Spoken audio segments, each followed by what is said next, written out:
You're listening to the SSPX podcast, and welcome to the next installment of our mini-series on G.K. Chesterton's The Everlasting Man. We recently sat down with Father David Sherry, the Superior of the District of Canada for the Society of St. Pius X. The main focus of this mini-series has been the chapter of The Everlasting Man called The Five Deaths of the Faith.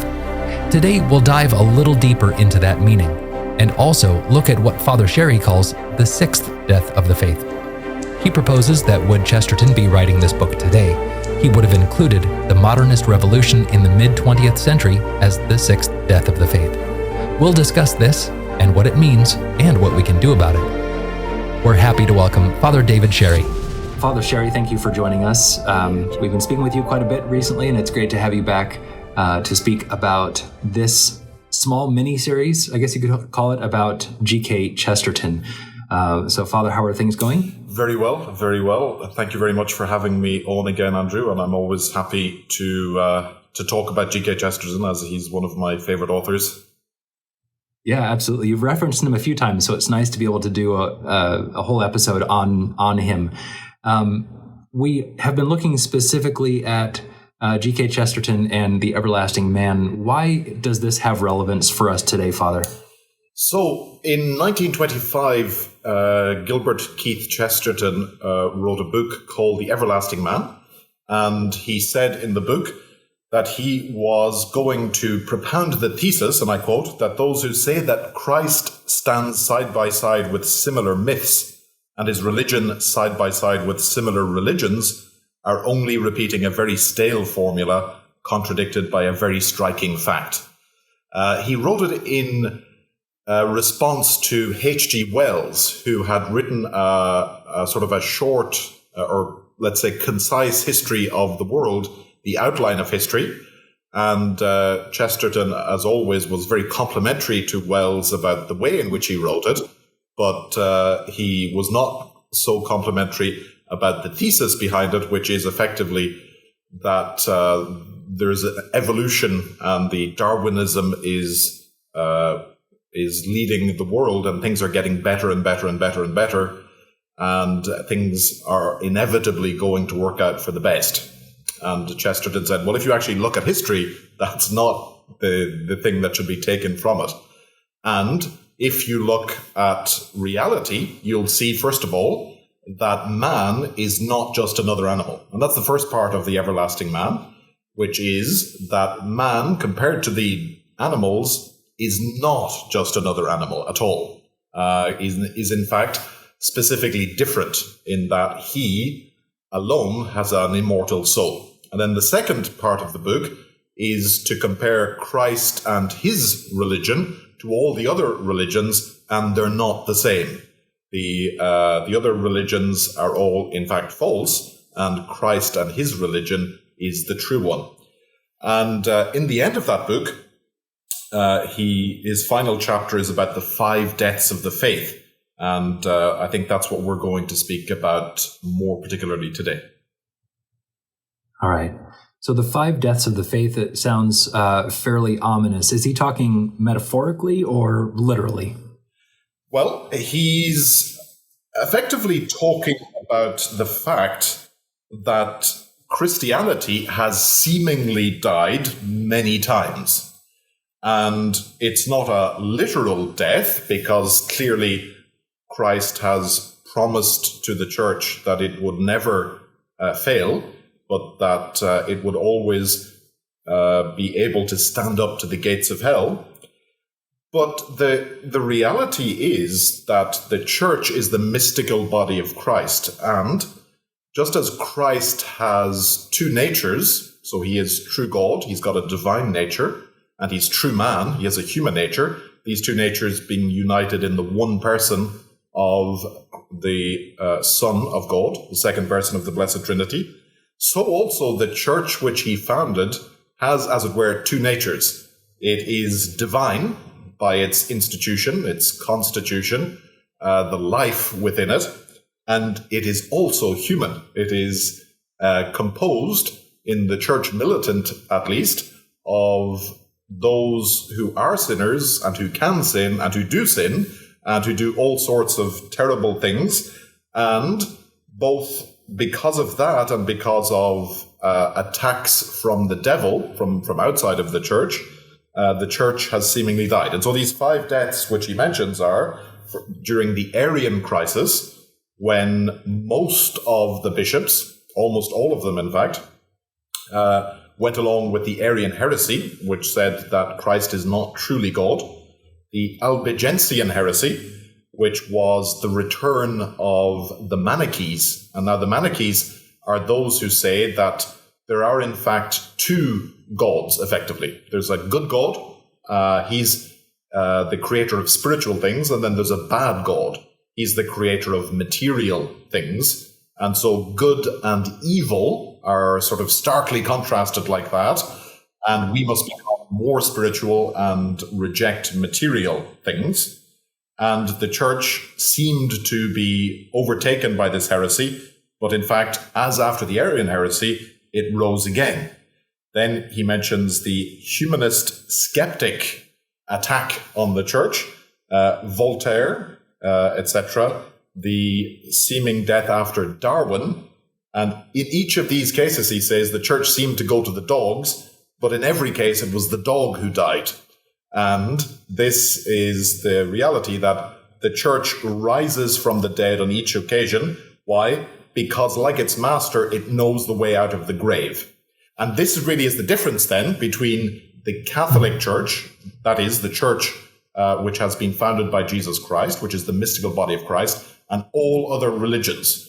All other religions are man-made or diabolical-made, and so they do not rise again. They become associated with a particular society or a particular culture, a particular time, and when that society and culture die, they die along with it. So, for example, the Roman gods. So the Roman gods, paganism died along with the Roman Empire, let's say. Obviously, it was dying from the moment that Christianity arrived, but it's never risen again. Whereas the Catholic Church did become the official religion of the Roman Empire, and when the Roman Empire died, the church went on. The Catholic Church was certainly the soul of the what Chesterton calls the good medieval period, the good Middle Age, and that passed away, but the church continued on. And in each case, the Catholic Church, because it is divine, has been able to survive the deaths which it has occurred. Now, these deaths which he's talking about, Andrew, so effectively the most surprising part is that the deaths are not only violent deaths, or let's say those which come from the outside, let's say the attack of heretics, but also what he calls natural death. And this is quite an important point, because a natural death is when somebody grows old and starts becoming more feeble and in the end simply dies. And the Catholic Church has suffered from this because the culture, let's say, of the people who are alive can degenerate. So the principles which are guiding us can be very true. However, if we don't put them into effect, then they don't actually bring about their result. Let me give you an example. Let's imagine in a Catholic home, the principles which officially guide us in the Catholic home are that we serve God before all things and we avoid sin. But in practice, we actually watch, bad movies, and we listen to bad music, and we dress in an immodest way. Officially, we got an official religion of our home. Perhaps we on Sundays we pay service to that official religion, but in reality, that's not what we do. Well, what will actually happen then is that your official religion will disintegrate, and you will lose it once that it is attacked. There's a natural death which is happening here. And this has happened many times in the church, whereby the men and women in the church have grown used to the truth which Christ has given, but they no longer put it into effect, and the clergy start living sinful lives, and so the faith, in a sense, becomes a shell only because it's not actually being lived. And Chesterton points out in the beginning of the chapter that the enemies of the faith are always telling us that priests and ceremonies are not religion, and that religious organization can be a hollow sham. You know, this thing that people say, which is, I'm not religious, I'm spiritual. Because, they say, religion is, or religious organization is often a sham. The priests, the bishops, are just effectively paying lip service, which is what our Lord reproached to the Pharisees when he said, this people honors me with their lips, but their heart is far from me. This can happen in the Catholic Church, and has happened, and does happen. And this is true. It's because of that, then, it would seem that if it's just a human thing, then it's going to die because of the corruption which has attacked the body of the church. Remember, the divine part of the church, it's intangible. Just as Christ on the cross, he died only in his human nature. He did not die in the divine nature, because the divine nature is immortal. And so also in the Catholic Church, what happens is that it dies insofar as it can because of the, let's say, the corruption or the turning away from God which occurs. But because it is divine, it never dies, but always comes to life again. One of the things which actually certainly attacks the church is, of course, the sins of the clergy. People are sometimes scandalized by the sins of the clergy. How can it be, they say, that if the Catholic Church is true, the clergy, commit sins? And the answer is given to us by St. Thomas More in his dialogue. He was listening to this objection, and he says that wherever there is a class so numerous, there is bound to be sinners. Okay? We're not living in the promised land of the heavenly Jerusalem yet. That day will come after the general resurrection. For the moment, we are still living in a fallen world which has received the life of grace. But this life of grace which we receive, and which in particular the priests profess to live, this life of grace can be lost because we have free will. We still have our tendency towards sin.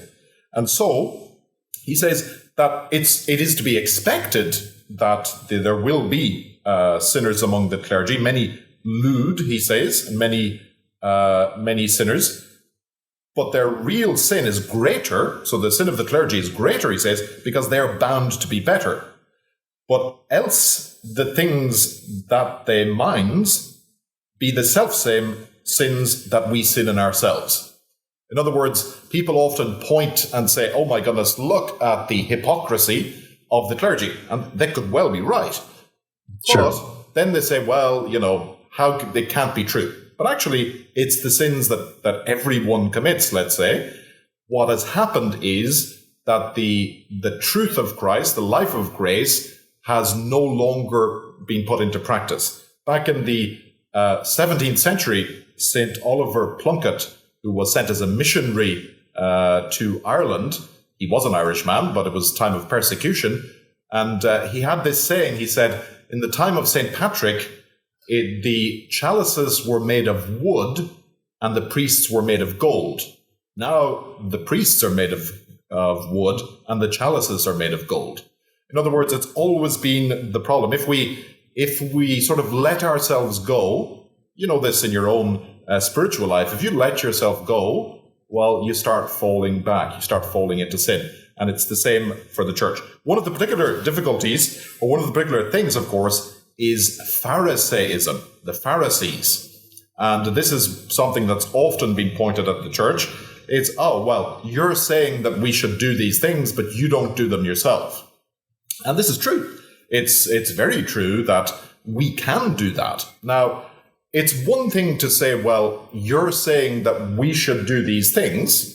In other words, let's say you should keep the commandments, and you don't do it yourself. Well, it's better that we keep the principle that we should keep the commandments, rather than we should say, well, I'm not keeping the commandments, so let's get rid of them. Okay? Right. So that's another temptation, is you could say, well, for years, the priests were saying we need to keep the sixth commandment, but many of them, let's say, were not doing it themselves. There have been periods in the history of the church, the 11th century, for example, and many other periods, where the priests, by and large, were not really keeping the sixth commandment. Therefore, let's get rid of the sixth commandment. No, the correct solution is, therefore, we need to return to the commandments. We need to return to the ideal of holiness and to the ideal of sanctification, which will enable us to return to the teaching and example of Christ. But Pharisees are always a problem. And Pharisees do not only exist in the church or in religion, Pharisees exist everywhere. Because what a Pharisee is, Andrew, a Pharisee is not someone who just tries to make, life difficult for other people. That's one of the things that he can do. A Pharisee is somebody who does things in order to be seen. And our Lord Jesus Christ points this out in Matthew chapter 6, when he says that the Pharisees, when they pray, they do it in public so that everybody can see them. When you pray, go into your room and shut the door. The Pharisees have had their reward. Or when they give an alms, they do it where everybody can see them. We see these people on social media, oh, I've just made a donation of, $50 to the Angelus Press Injured Cats Fund. Look at me. And they say, okay, wow, look at me. That's a Pharisee. Is somebody who's doing things in order to be seen. And that's one of the particular dangers, I would say, of social media in particular, is that it trains you to be a Pharisee.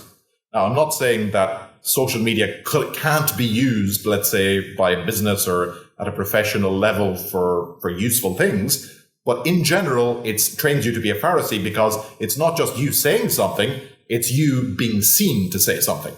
And that's what a Pharisee does. A Pharisee is not someone who has a good intention but is weak. Okay? So this could be where you have someone who has good intentions. Let's say someone who intends to be a good Catholic, tells everybody around them, not in a Pharisaical way, but in just a normal way, that I'm now converting to the Catholic faith. My baptism is happening on such a day. I intend to live a good Catholic life. And then after that, us being human beings and sinful human beings, maybe they fall into some sort of sin. Maybe it's a Catholic filmmaker who, maybe doesn't get out of the evil occasion of sin, which is Hollywood, and the next thing is he falls into sin. Is he a hypocrite? No. He's someone who had good intentions, but has been weak and has neglected prayer. And I'm not talking of anybody in particular, I'm talking in general. This is what has happened. A hypocrite, on the other hand, is someone who does not have a good intention. It's someone who has sort of decided really that given that I do things to please men and to appear before men, what I'm really interested in is conforming to human law. I'm conforming to whatever is politically correct. I'm not interested in the truth. And that's really the something which is going to kill the church at each time, is if the Pharisees are in control, that is, they're not actually interested in serving God and in the truth. They're interested in what is pleasing to men. So men, for example, say that we have to, we have to put environmental protection first. And so in order to conform to that, that's what I do. Well, this is a cause of death. And then a third thing about the Pharisees, which helps you to understand them, is that they're interested in doing things to be seen. They're interested in pleasing men, conforming to human law rather than divine law. The third thing about them is, a way to understand them is that whatever they say, it's not just a lie, but it's the opposite, which is the truth. Okay? That's the Pharisee, because he does not love truth, he in fact has an operation of lying. And you can actually understand the truth by knowing that what he says, it's the opposite, which is the truth. First Pharisee was Lucifer, who's not interested in truth. He's not interested in reality. He's interested in myself. I'm so great, how I appear to others. And he says to Eve, he says, if you disobey God, you will be like gods. Okay, that's a lie. But it's not just a lie, it's the exact opposite, which is the truth. It's you will not be like gods, you'll be like devils. Same thing with the chief priests and the Pharisees go before Pilate. They go before Pilate and they say, we found this man forbidding to pay tribute to Caesar. And then think about that for a second. Well, that's a lie. Well, it's actually the exact opposite, which is the truth. Is he said, render unto Caesar the things that are Caesar's. And there's lots and lots of examples. Daniel chapter 13, the two rulers of the people who accuse Susanna. So they accuse her of being lewd and being impure. It's the exact opposite, which is the truth. And so that's how you kind of understand the Pharisees. And it's very dangerous because that's going to kill the faith. Because, now when I say kill the faith in the sense of Chesterton, which is that the faith has become divorced, or the life has become divorced from the faith, and so it's going to die off. A bit like, he says, a snake sheds its skin. But the thing is, when the snake sheds its skin, another skin comes. The cat loses one of his lives, and he's got another life. And this is the Catholic Church, which is at each time it seems that the Catholic Church is going to die, because it is being ruled by the Pharisees, because it is being ruled by heretics, as in the case of the Arian crisis, when most of the bishops were heretics. That's it. It's finished. It's all gonna die. Each time the undertaker brings the Catholic Church to the grave, and each time it's the undertaker who is buried. And this is what shows that the Catholic truth, the Catholic religion is different from all other religions. When the Druids died off, when Christianity came to Celtic lands, that was it. There are no more revivals of the Druidic religion. You got some people who pretend to do that, but it's dead. It's not coming back to life. The Roman gods, the Greek gods, the Norse gods, they're not coming back to life. 2,000 years, Christ died 2,000 years ago. He came back to life. The Catholic Church has died many times. It is and has come back to life. So that's effectively what he means by the 5 deaths of the faith. That's fascinating. We're titling this episode "The Sixth Death of the Faith."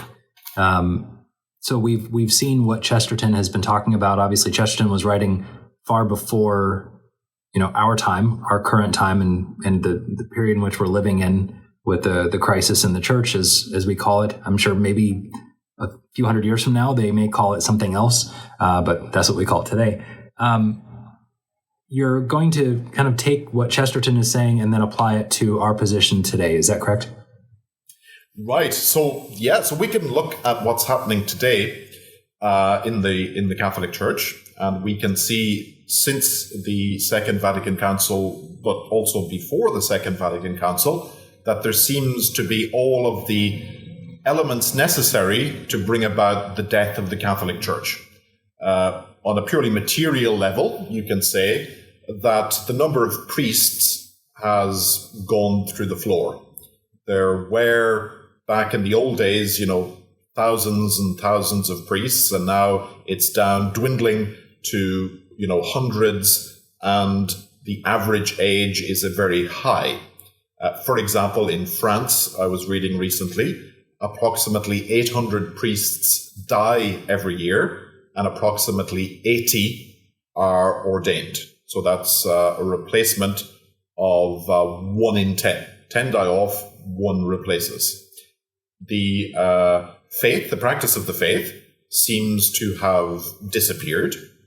And so the Catholic Church is dying. And the people who say that, the people who say, yeah, once we're rid of the Catholic Church, again, then we're going to be free. We're going to be happy. I'm at the moment stationed here in Quebec. That's sort of the feeling you get. You know that back in the old days, Quebec was a very Catholic province. And now the official version is we've thrown off the terrible yoke of the Catholic Church, and now we're free. But of course, what has actually happened is that we've thrown off the so-called yoke of the Catholic Church, and now we've become the slaves of the government.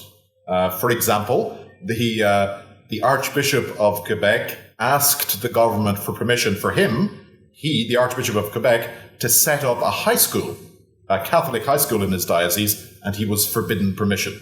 He can't even set up a school. This is what is just an example of what has happened. And so it seems, in fact, then, that all of the things are there. And some people will say, well, this is it. The Catholic Church has had its day. It's had its time. Let's go with the times. And these people are very, very silly, because we happen to be living through a time now, just as everybody throughout history lived through their times. To say that things are good or better simply because of the date is complete nonsense. You may remember when Justin Trudeau was elected as Prime Minister of Canada in 2015, he decided that half of his cabinet would be women and half would be men, even though only a quarter of the members of Parliament were women. So effectively, if you were a woman in Parliament, you had much more chance of being a member of the cabinet. In any case, he was asked, why? Why have you done that? And he replied, famously, because it's 2015. So, in other words, the reason I'm doing this is because of the time. Well, that's a bit like saying, well, why did you steal your brother's dog? Well, because it was 10 minutes past 11. Well, that doesn't explain it at all. That doesn't shed any light. It's not the time, it's the truth. And so people who say, well, the Catholic Church is finished, well, look back through history, the Catholic Church has been finished many times, and it never, in fact, dies off. Other people are going to say, well, look at what's happened is that the Catholic Church is, ailing. We need to get back to the Middle Ages. We need to get back to doing how things were done back in those times. And these people are not right either, because there is a certain truth in we need to get back to how things were. Whatever is essential does not change. So if we have veered away from the faith, and we have veered away from the Mass of old time, if we have veered away from the sacraments of old time, yes, we have to get back to them. However, the accidents, let's say the things which are not essential, well, in fact, the Catholic Church has gone through life and death of many different ways of doing things in many different cultures and many different countries. And in each time, the Catholic Church did not become adapted to what was wrong in the culture, but it rather assimilated the time and the culture to the truth. And so feudalism was there. The Catholic Church was there in feudalism. Feudalism disappeared, and the Catholic Church continues. And so what we must not do is have the false idea, well, if we could only get back to the way things were done in the 1950s, then everything's going to be fine. No. What we need to is to return to the essence of the faith, to the essence of the life of the Church, and what was handed down by Christ and the apostles, and all of those truths which are part of that, the wisdom of the tradition of the Church, and insofar as the time and the place in which we live is consonant with the faith, then it's not something that we need to get rid of. We're not sort of thinking, well, we have to get rid of motor cars because they are an occasion of sin in some way. It's no, when you have the faith, then you dispose of everything material, of creatures, in the correct way. So it's a bit like St. Ignatius' first principle in the exercises of St. Ignatius, when he says, man was made to know, love, and serve God, and the corollary is, therefore all creatures must help me to go to God, and must not hinder me from going to God. And so, if we get back to our time in which we are, this crisis of the faith, where our leaders are not leading us, where the bishops are not guiding us towards heaven, where the Pope, rather than teaching us the faith, is in fact doing the opposite, but is teaching us error, we have to remember, first of all, with confidence, that the church is divine. Its head is divine, and the church is not going to die. It may seem to die, but it will come back to life. On each occasion, Chesterton says, the old were fanatically against the faith, and the young were fanatically for it. And you see this in the traditional movement, let's say. In general, the traditional movement, which is what is trying to continue the essence of the faith, the life of the faith, which is in fact alive, it's full of young people, young families, etc. Whereas when you go down to your local Novus Ordo church, chances are that unless you're over 70, you're probably the youngest person there.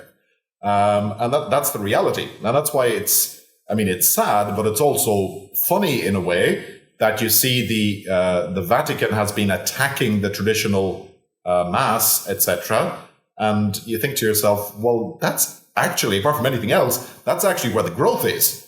This is where there is growth in the church. Why are you trying to get rid of that? And it's part of the program. So, if I could, Andrew, I would finish off with a couple of words of advice in the current situation that we lived, is that we have to live in eternity. Okay, what is in eternity is outside of time. What is in eternity is God, is truth. And we must live in that, because if you live in what is passing only, and you're listening to all of the stuff on Twitter, and you're worrying about all of the latest headlines and the latest political moves, etc., etc., etc., that everybody's doing this, everybody's doing that, I need to change. Live in eternity. What is eternally true will always be true. The faith has not changed and will not change. The Catholic Church either has been a charlatan from the beginning, in which case it would have died. This impostor, they said of Christ, said that he would rise again. Therefore, put guards on the tomb so that he doesn't rise again. How many times have there been guards put on the Catholic Church? And on each occasion, it nonetheless rose again. The second thing I would say is, be careful in the situation in which we are to stay calm, not jump to conclusions. You know that a couple of weeks ago, Andrew, the Pope made some remarks about how people who have rejected the church and are seemingly not in the church are actually in the church and they're fine and they're going to go to heaven. And then some people said, oh my goodness, this is it. The Pope's a heretic. I need to realize that he is not the Pope. And I would say to them, well, hold on a second. Don't lose the run of yourself. The Pope has said this thing. But why is that different from what he said, 5 years ago or 10 years ago, when he said things which were clearly, heretical? For example, the Pope said some years ago that good atheists go to heaven. Why has he suddenly not been the Pope now because he has said this one particular thing? What we need to do, in fact, in the crisis in the church is stay calm. What is the principle? I have to keep the faith that was passed on, and I must not judge things that I am not sure that I can judge. To do otherwise would be a rash judgment. Archbishop Lefebvre said that the Pope is in fact teaching things which are contrary to the faith, otherwise called heresies. However, that doesn't mean to say that I can jump to the conclusion that he's a formal heretic and therefore that he's not the Pope. Because even if he were a formal heretic, which I can't judge, only his superior can judge that, his superior being God, in fact, even if I knew that he were a formal heretic, the church has never taught for sure, therefore he would lose the papacy. So I'm not saying that these theories are not theories worth considering, but ultimately we're going to have to wait until there is a truly faithful Pope, and the church will make sense of all of these things. So don't jump to conclusions, because if you jump to that conclusion, then okay, I need to be a sedevacantist. All right, well, what sort of the 250 different types of sedevacantists do I become? And often, as people have done, they find themselves, well, effectively, nobody agrees with me, therefore, I can't go to anybody's mass. And so follow Archbishop Lefebvre. Archbishop Lefebvre was clearly the person whom God has given in this death of the faith to be almost like an Athanasius or a Dominic who's going to keep things going, and in God's good time, the church will rise again. And also, I would say, Andrew, to be careful for parents in particular. Be careful, what sort of compromises you do. Chesterton said elsewhere, don't teach children theories that are younger than they are. Nowadays, in public schools and to a large extent in Catholic schools, there are all sorts of new theories which are completely wrong and completely untrue, which are being taught to children. For example, the so-called gender theory. I've heard terrible stories of very young children being told that, you can decide yourself if you're a boy or a girl. You don't know if you're a boy or a girl, etc. Parents, you cannot tolerate that. Take your children out. That is not something that you can do. These are all parts of the sort of death of the faith which are going on, or the death of civilization which is going on, because the Catholic Church built our Western civilization. Everything good in our Western civilization comes either from the Catholic Church or from good natural principles, and they're both being destroyed together now. We have to say, no, what is always true is still true. It hasn't become suddenly true in the last 20 years that actually you can choose which gender you are. It's gender as a concept was invented in 1955. This is not the truth of human nature. And so people are going to call you, oh, you're stuck in the past. You're not stuck in the past at all. You're stuck in eternity. You're stuck in the unchanging truth. The Catholic Church looks out of date only because the changing fads and fashions are in fact what are out of date. And I would finish off, if I may, Andrew, by saying to myself and to everybody, remember that the route to resurrection is not natural but supernatural. It is not natural that Christ come out of the tomb. That is the power of God. That's supernatural. It's not natural that I am cleansed of sin in confession. That is the work of God. And it's not natural that the Catholic Church rise again. It is supernatural. And therefore, the essence of our faithfulness must be supernatural. It must be faith. It must be prayer, the sacraments, Holy Mass. These are the weapons. People who do good work, let's say, fighting against evil, like people who are anti-abortion, for example, they do all sorts of protests and they do publicity, advertising. It's all fine, but it's not actually the weapon which is going to win the battle.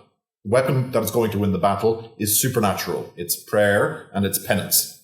And so we have to prioritize that. Father, that's fascinating, and it gives us a little bit of hope that this is something that we will come out of. We, meaning the Catholic Church. I think it was in an episode with Father Reuter during the Crisis series where he phrased it as, we have to embrace the mystery of this crisis that we are in. We have to embrace this cross of this crisis, and be able to trust that this is for a reason, that God is giving it to us for a reason, and just be confident in the fact that we will be let out of it at some point. Maybe not during your lifetime or mine, Father, but at some point it will. It certainly will, and it could happen.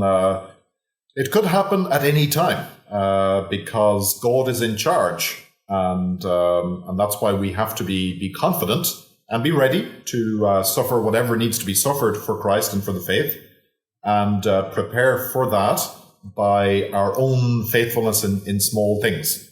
Could I finish, Andrew, actually, by adding an addendum, which is to encourage people to read Chesterton, because reading Chesterton is like getting pure oxygen into your lungs. It's like getting sort of very strong coffee into your veins. Now, believe it or not, you can actually find Chesterton's books in mainstream bookstores. The only one you can find is called the Father Brown stories, but that's an excellent way to start, because the Father Brown stories are detective stories, but Father Brown is a Catholic priest, and it's full of Catholic wisdom. And it's strange to say, but you can get those in mainstream bookstores.